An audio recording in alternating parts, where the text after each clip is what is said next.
Good morning hello guys welcome back to my channel SS blog. आज বানাবো ঘরের গাছের বেল দিয়ে বেলের আইসক্রিম। আমার মেয়ে আবদার করছিল, তাই আইসক্রিম যে বানাবো আমার হাতের কাছে তো কিছুই ছিল না, তাই ভেবে পাচ্ছিলাম না। বাড়িতে ছিল কফি কাপ, জলের কাপ, তাতেই বসিয়ে দিলাম। কি আর করব। তারপর আস্তে আস্তে করে ওগুলোকে মেখে নিলাম, চিনি জল সব কিছু দিয়ে মেখে নিলাম, দিয়ে এক এক করে কাপের মধ্যে ঢেলে দিলাম। দেখো আমার মেয়ে বক বক বক বক করছে বসে বসে।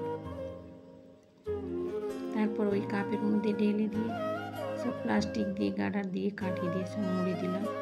কাঠিগুলো আমার নিজের হাতে বানানো, কিনে আনিনি, ওগুলো সব নিজের হাতেই বানানো। আস্তে আস্তে করে সব প্যাকিং করে দিলাম। তারপরে ফ্রিজে রেখে দিয়েছিলাম।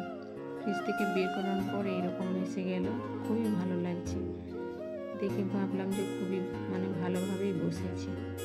আমার মেয়েরা সব বসে গেছে খাওয়ার জন্য, খুবই ব্যস্ত।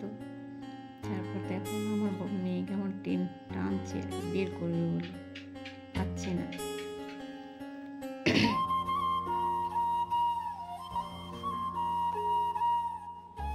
তারপর আমি আস্তে আস্তে করে টেনে বের করলাম। দেখো খুব সুন্দর বসে গেছে।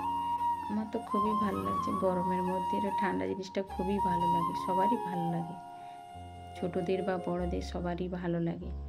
আমি একটু খেলাম। তারপর আমার মেয়ে খাচ্ছে, দেখো আমার বড় মেয়ে খেচ্ছে, খেয়ে বলছে খুব ভালো লাগছে।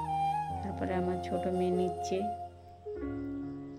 ও বাবা হাঁ করে খাচ্ছে, কেমন তাকিয়ে আছে দেখো। ওরে বাবা। ভিডিওটি ভালো লাগলে লাইক কমেন্ট শেয়ার সাবস্ক্রাইব করবেন। মেয়েরা দেখো খুব মজা পাচ্ছে।